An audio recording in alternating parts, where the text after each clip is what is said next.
çok iyi şeyler ve çok berbat şeyler hakkında konuşmak çok zor, biliyor musunuz? Çünkü bariz olanı söylemek geliyor insanın içinden. Bu kadar boktan olan bir şey sadece bir kelimeyi hak ediyor. O da boktan kelimesini hak ediyor. Batılı animasyon dizileri genellikle animasyonları kötü olur fakat hikayesi ve plotu iyi olur. Yani orada sizi ilerletebilecek bir animasyon vardır ve o hikaye ve plot için izlersiniz genellikle. Fakat bunun hem hikayesi bok gibi, hatta hikayesi yok neredeyse. Hikayede derinlik falan ararsanız hikayenin olmadığını fark ediyorsunuz çünkü. Ve hem karakterleri bok gibi hem pilotu bok gibi. Hadi hikayesi karakterler için izlemeyeceğim deseniz animasyonları bok gibi. Yani bu animasyondan Devil May Cry kısmını çıkardığımız zaman ortada berbat bir şey kalıyor. Eğer ki Devil May Cry ile birlikte bakarsak bu animasyona, o berbat şey daha da berbat oluyor. Şimdi diyebilirsiniz Mete hikayesi boktan dedin ama zaten Devil May Cry'in adam gibi hikayesi yok ki. Ya bundan kat kat daha iyi bir hikayesi var ya. Ki Devil May Cry'in ne kadar hikayesi sadece bir aksiyon sahnesinin öbür aksiyon sahnesine geçerken izlenecek bir şey olmasına rağmen adamlar daha berbat bir hikaye yapmışlar bu hikayeden. Yani hikaye kötü olduğu için hikayesi için izleyemiyorsunuz. Animasyonları kötü olduğu için aksiyonu için izleyemiyorsunuz. Yani bu animasyonu izleyeceksiniz, tek bir sebebiniz var. O da DMC fanı olmanız. Demek isterdim fakat öyle de olmuyor. Tahminen o Netflix kanalizasyonun içinde fotosentez yapıp yasamaya çalışan insanlara göre sizi daha zor izleyeceksiniz. Çünkü o Netflix kanalizasyonunda yaşayan insanlar Dante'yi Instagram Reels'tan biliyorlar. Ama siz bu animasyonu izlerken 2007'de çıkmış animeye şükredeceksiniz. Dante'yi maymuna dönüştürmüşler. Gerizekalı ama kaslı karakterlerden yapmışlar. Dante normalde de oyunlarda ciddi durumlarda bir de alaycı tarafını bırakmaz. Ama Dante ne zaman ciddi olacağını bilen bir karakter. Zeki ve stratejik düşünen bir karakter. Ya Dante uga buga ben güçlüyüm karakteri değil ya. Bu Dante'den daha çok kalitesiz bir Deadpool klonuna benziyor. Bir de bu animasyon Dante'yi maymun yapması yetmezmiş gibi gücünü de bayağı kısmışlar. Örneğin en basit örneği söyleyebilirim. Agni ve Ruta'dan dayak yemesi. Genel dövüşlerde bile bazen zor durumda kalıyor Dante bu animasyonda. Ki Dante'yi maymun yaptıkları için o Dante'nin nazikliği de tamamen gitmiş. Ve bu olay Dante'nin o tarz sahibi iblis avcısı havasını tamamen yok etmiş. Uga buga deyip havalı hareketler yapıyor sadece. Baskı hiçbir şey yapmıyor. Ama Dante sadece havalı hareketler yapan bir iblis avcısı değil ki. Dante'nin geçmişi var. Trajedeleri var. Ve bunlar onu etki ediyor oyunlarda. Fakat animede evet trajedelerden bazen bahsediyorlar. O kadar. Yani bir 8 saniye falan galiba bahsediyorlar. Dante'nin tamamen dövüşme motivasyonu da bu arada şu. Dante sen Sparta'nın oğlusun. O yüzden güçlüsün ve savaşıyorsun. Dante oyunlarda bu kadar bir karakter mi sizce? Oyunlarda ailesinin acısıyla yüzleşmek için ve geçmişini reddetmek yerine kendi yolunu bulma ve güçle hesaplaşma kararı almıyor muydu Dante? Kardeşi Virgil ile olan çatışması bile Dante'nin içindeki öfkeyi ve bozduğu dışa vurmak için bir çıkış noktası değil miydi? Ya da Dante babasının mirasını taşıma zorunluluğundan kaçarken aynı zamanda insan olmaya karar veren bir insan değil miydi? Ve bu yüzden savaşmaz mıydı? Yani Dante'nin yalnızca iblis avcılığı yapmak için değil, aynı zamanda içsel acılarını ve geçmişinde kayıpları dışarıya yansıtarak kendi kimliğini yeniden inşa etmek için oluşturduğu bir yer haline gelmedi mi savaş alanı onun için? Dante için savaşmak bir özgürleşme çabası değil miydi? Dante'nin Virgil'in aksine insan yapımı silahlar kullanmasının sebebi insan tarafının daha üstün geldiğini göstermesi değil miydi? Lan adamın Devil May Cry kurma sebebiyle onun kendisiyle, geçmişiyle barışma ve yeni bir hayat kurmaya çalışmasının çabalarından biri değil mi? Dante her zaman insanlığını üstün tutup insanlık için savaşmıyor muydu? Bu animasyondaki Dante Devil May Cry sözünün felsefesine ters komple. Örneğin ilk Devil Trigger açtığı sahne de Devil May Cry 3'e göre gerçekten çok zayıf. Devil May Cry 3'te Virgil ile savaşımızı da açıyoruz. Yani o ana kadar savaştığı tüm düşmanları rahatlıkla yenen Dante sonunda bir duvara tosluyor ve o duvardan kurtulmasının tek yolu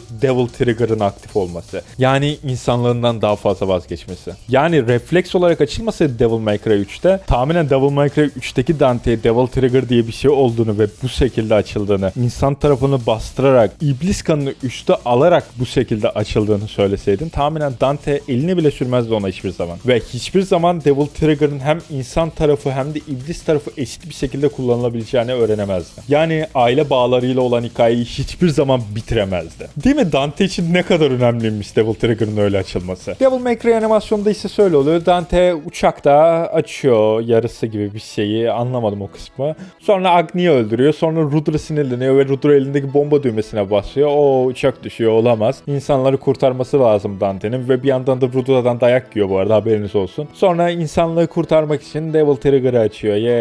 6 tane tane insan kurtarıyor Devil Trigger'da da. Sonra Rudra'dan dayak yiyor Devil Trigger'lı bir şekilde. Sonra da Lady gelip Rudra'ya tek atıyor. Evet, Lady'ye de gelelim. Lady basbayağı Hollywood karakteri. O Devil May Cry 3'teki nazik, tatlı Lady gitmiş. Onun yerine her cümlesinde küfreden bir karakter gelmiş. Wow, küfreden güçlü bir kadın, ne kadar akıllıca bir şey ya. Çok havalı ve çok badass gözüküyor be adamım. Harika. Bu her yerde görebileceğimiz karakter yerine Devil May Cry 3'teki tamamen özgün olan, güçlü kadın karakter olan Lady'yi koymak yerine durmadan küfreden bir fahişe koymayı tercih etmişler. Bu tercih ne kadar harika bir fikir ya. Nasıl bu kadar akıllı olabiliyorsunuz? Orijinal hali tatlı bir kız olan bir karakteri ekranlarımıza orospu olarak taşımanız gerçekten muhteşem bir fikir. Ve bu Lady'nin kullandığı teknolojik şeyler ne? Ya da şeytan dünyasına bilim kurgusal bir şeye bağlamak, kuantum fiziğine falan. Amaç ne? Ya da şeytanlara su bilimsel olarak tek atan kurşunların olayı ne? Evet, Devil May Cry'da da var bu kurşunlardan, fakat mistik, bilimsel değil. Mistik şeyler ve bu kadar güçlü değiller. Zaten Dante gibi karakterler bu tarz kurşunları kullanıyorlar. Ama mistik mermiler bunlar. Büyülenmiş mermiler. Ya da mülteci şeytanlar falan. DMC evreninde böyle şeyler yok, biliyorsunuz değil mi? Şeytan denilen şey DMC evreninde çoğu güç arayışında olan yaratıklar demek. Mistik yaratıklar demek. Bilim kurgu falan sokmuşsunuz saçma sapan. Devil May Cry dediğin şey mistik bir seridir. Bilim kurgu üyeleri çok az vardır Devil May Cry'da. Ve bu bilim kurgu şeyleri yüzünden o Devil May Cry'in kendine az gotik, şımarık bir havası var ya, o tamamen yok. Yani Devil May Cry'in kimliği yok animasyonda. Örneğin karakterlerin ne kadar boktan olduğuna bir örnek daha vereyim. Aniden verilmiş karakter build-up'ları diyebiliriz. Örneğin Devil May Cry'in normalde mangasında olan fakat animede fazlasıyla değiştiren White Rabbit, yani bas kötümüze bakalım. Bu kötünün tamamen motivasyonu ve alt şeyi nerede anlatılıyor biliyor musun? 6. bölümde. Bunu da niye anlatıyorlar biliyor musun? Çünkü 7. bölümde White Rabbit'e bağlanmamızı istiyorlar. Bu bir tembelliktir. Yalnız bir senaryo yazımıdır. Örneğin hikayesi de şu kadar berbat. DMC1, DMC2, DMC3'ü almışlar, vurmuşlar birbirine. Ve bize bir DMC1 hikayemsi bir şey göstermeye çalışıyorlar. Ama DMC3 hikayesinden önce bir DMC1 hikayesi göstermeye çalışıyorlar bize. Bunun sebebi ne? Çünkü Virgil Savaşı'nı sona saklamak istiyorlar. Çünkü niye? Instagram'da Reels kaldıran o Netflix kanalizasyonda yaşayan insanlar Virgil'ı görüp duruyor. Wow, ne kadar havalı karakter ya. Yapıp geçiyorlar. Yani Virgil'ı bir hype malzemesi olarak kullanmak istiyorlar. Ki bu da hikayeyi inanılmaz derecede bozuyor. Bir kere bir DMC1 hikayesi anlatırken o hikayede Triss'in olması lazım. Ve bu animasyonda Triss yok. Lan en azından Triss'i koy lan, hikayenin ağzına sıçmasın bari. Triss'i koy da hikaye biraz anlam kazansın. Örneğin White Rabbit bir şekilde Mundus'a anlatsın, Triss'i yaptırsın. Ondan sonra Triss'le de Dante'yi kandırmaya çalışsın. Ve DMC1'i DMC3'ün gerisine almasının şöyle büyük bir sıkıntısı var. Biliyorsunuz DMC1'de Virgil var. Ve Virgil Mundus'un zihin kontrolünün altında. Ama DMC3 yüzünden Mundus'un zihin kontrolünün altında Virgil. Bunun neresini anlamıyor bu adam? DMC3'teki olaylar yasanmazsa Virgil hiçbir zaman kimsenin altına girmez. Mundus bile olsa kimsenin altına girmez. Yani Virgil'ın o DMC3'teki motivasyonunu tamamen yok ediyorlar. Çünkü Virgil'ın ana motivasyonu biliyorsunuz güç arzusu ve bu güç arzusuna sahip olma sebebi annesini koruyamaması. Kimden koruyamaması? Mundus'tan koruyamaması. Peki Devil May Cry 1'de niye Mundus'un altına giriyor Virgil? Çünkü annesini koruyamadığı için Virgil inanılmaz bir şekilde insan tarafından nefret ediyor. İnsanları güçsüz olarak görüyor. Ve bu sebepten dolayı da Dante'den de nefret ediyor ve Dante'yi de inanılmaz derecede küçümsüyor.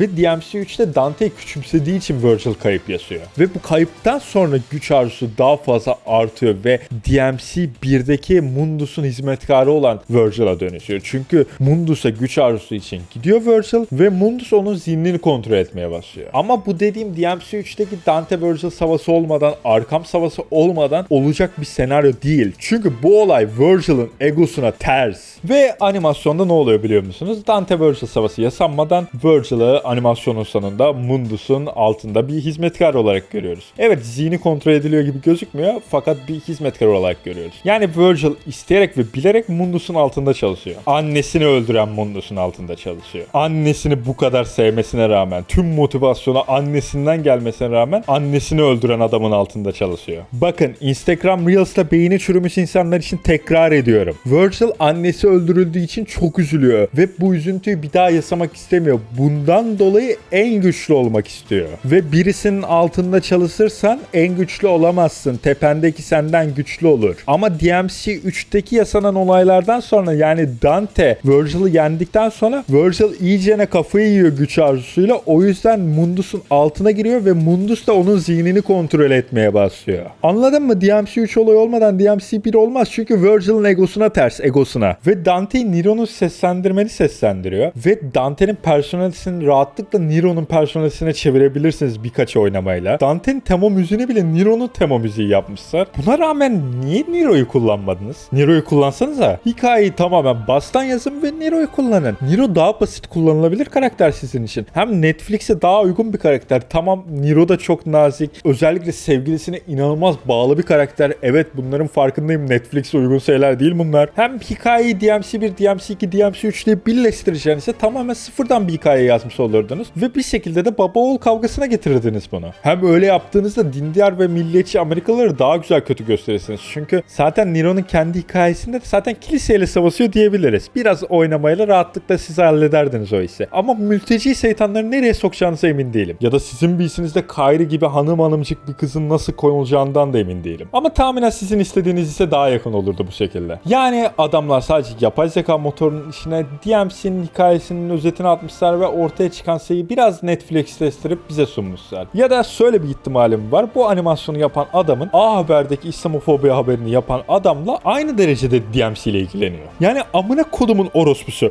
Bilmediğin işlere karışma ya da karışacaksan da inanılmaz fanmış gibi davran. Öyle sağ solda Devil May Cry cosplay yaparak gezmek gibi değil bu. Senin yaptığın şey reklam kampanyası. Senin DMC hakkında bir bok bildiğin de yok, DMC sevdiğin de yok. Sadece Netflix senden bir iş istedi ve DMC seçtin. Çünkü Netflix formülüne en rahat yedirebileceğin hikaye şeytanları savaştığı bir hikaye tabii ki de, değil mi? Yani bok gibi, kesinlikle izlemeyin.